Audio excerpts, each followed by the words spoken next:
What's up, guys, and welcome to another edition of Motivate Your Monday.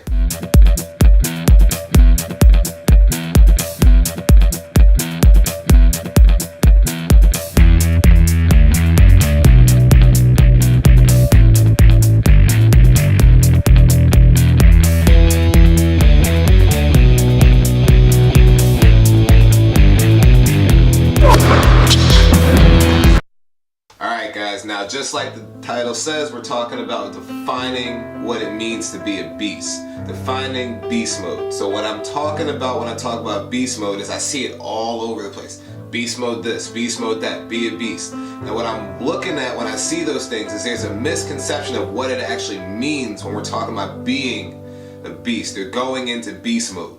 So what I want everybody to understand when they look at it is there are a bunch of ways to take it. So let's get into a couple of little visual cues that I like to use as far as what it takes to be a beast, the positives and the negatives. And I also want to define some things that may actually help you see what it is you're actually going for when we talk about getting into beast mode. I want to start this off by going into a little bit of detail on humans and animals and the way that I like to look at what beast mode is. Think about it this way, guys. When you're a human being, when you are a person, through effort alone, you can literally become anything you want to be. You can become a doctor, a lawyer, you can become a pro athlete, you can literally do anything under the sun just because you have the mental capacity to push through certain things and break certain thresholds that you have. It could be because of your upbringing, it could be because of your environment. Because you're a human being, you have the ability to go past your circumstances and become anything you want. The level of difficulty that it is specific to your own situation, but you have the ability to literally do anything you choose to just through effort alone. Through focused effort and through focused determination, you can literally take any circumstance you're in, any situation that you've been given, and turn it into something great. And I love the fact that as a human being, you are able to do that.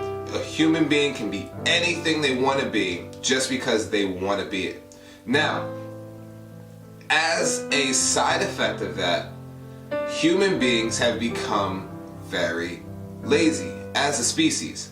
And here's what I mean when I say that. Let's look at animals. Any animal. You can pick any animal aside from a domestic animal. I'll get into that in a second. Aside from a domestic animal, you can pick any animal in the wild, and that animal has no choice but to be what it is. That animal must do what its instincts have trained it to do. And here's why. In the wild, if you don't do what you are trained and evolved and bred to do, you will die. And that is the one thing that humans do not have to worry about. A human being trying to become anything more than a human being will survive in most situations. A dog in the wild, we're talking about wild dogs, hyenas, wolves. If a wolf does not kill something, it will die. If a gazelle does not run from a lion, it will die. And if a tree doesn't try to outreach every tree around it, it will die. And that's the difference between animals, plants, and humans. As a human being, you do not have to worry about dying reaching for your goal. You do not have to worry about danger reaching for your goal. Trying to go outside of your box is not necessarily a physical danger as much as it is for an animal. And because of that, people have become soft. They've learned to not actually tap into that animalistic determination and push through things as if their survival depended on it. If you fail trying to be a doctor, what happens? You go find another job. If you fail working at McDonald's, what happens? You go find another job. It doesn't matter what it is that you try to do. Failure does not equal the end of the world. Failure as an animal means something else is going to take your place.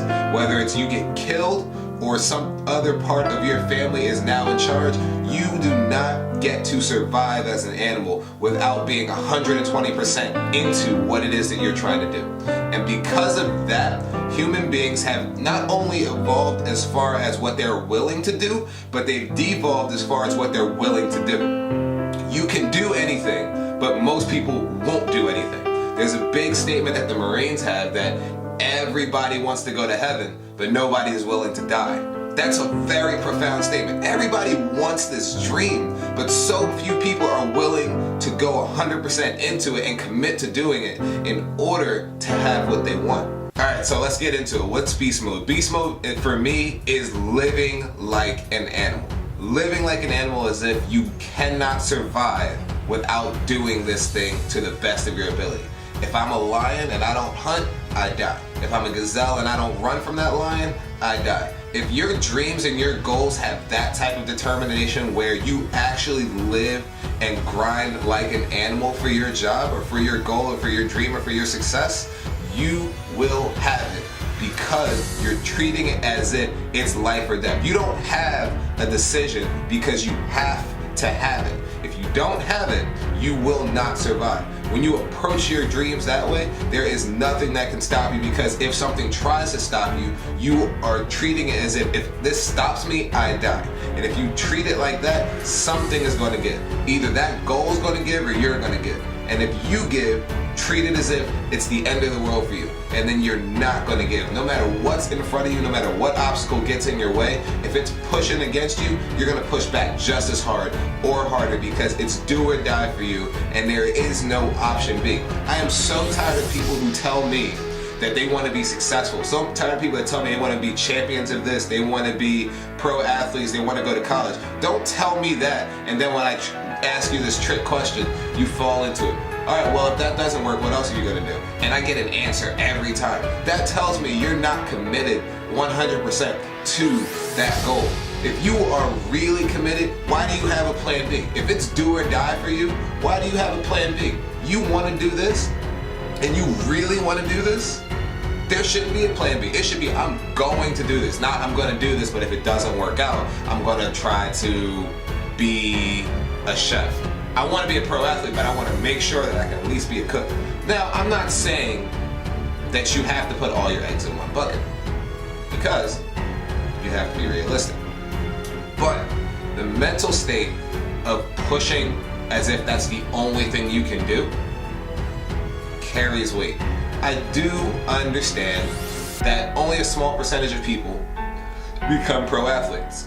I do understand that only a small percentage of people become top executives in their field.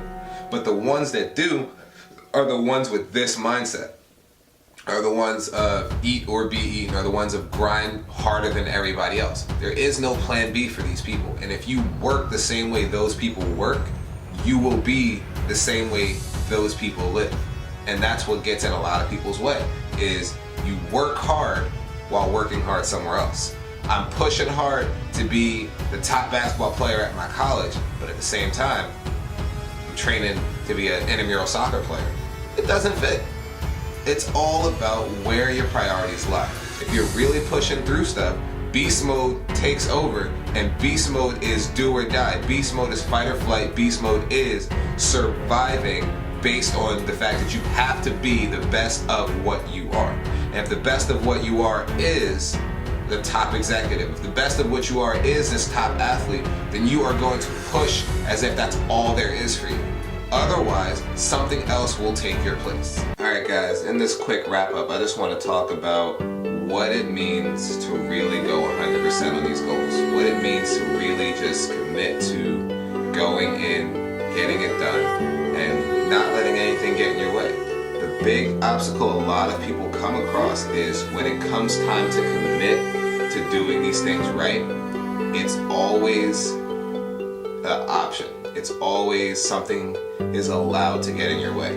And when we talk about getting through your goals, getting over these obstacles, getting past these barriers, if you're not fully committed to getting through them, either A, it will take a lot longer than it usually would for anybody else, or B, you're just going to give up. And when we talk about going into beast mode, going into do or die, you have to give it 120%. You have to treat it as if there's no option that can stop you. You have to treat You have to treat it as if there's no option other than what you're going through. No obstacle gets in your way when no obstacle exists in your head. When you can only see the end of the road. When you can only see what is going to happen for you. You can't see the things in between you. No matter what gets in your way, that single focus is going to make those obstacles completely invisible. It's going to make those obstacles not exist. Nothing stops you when you don't let something stop you. And that's a fact of life. It doesn't matter what you want to do. Nothing stops you when you won't let anything stop you. It doesn't matter whether you're sick, whether you're poor, whether you're busy. None of those things matter when you know what you're deserving of and you know what you're working towards. And if you don't push as if that's the way you are going to live your life, everybody that has that mindset is going to push past you. And you're always going to be the person wondering why everybody else gets the breaks and not you. It's because the other people are pushing past you while you're stuck on these obstacles, allowing yourself to stop, allowing yourself to slow down. An obstacle doesn't exist when you don't let it exist. Doesn't matter whether you need more money, doesn't matter whether you need more time, doesn't matter whether you need more friends or more allies. You need those things, and if that's what you need, you're going to make those things happen because you're looking at the long road, you're looking at the journey at the end, you're looking at what it takes to get there, and you are so focused on the end that any little obstacle immediately happens. Any little obstacle immediately gets overcome because you are so focused on making it happen that nothing can stop you. Now, I have a few big announcements coming up in the next few weeks, hopefully, so I want everybody to really stay tuned for that. But as I say at the end of every video, I want you guys to understand that your success is a theory. Theories need to be proven, so you need to get out there, prove your theory, and prove yourself. I'll see you guys next week.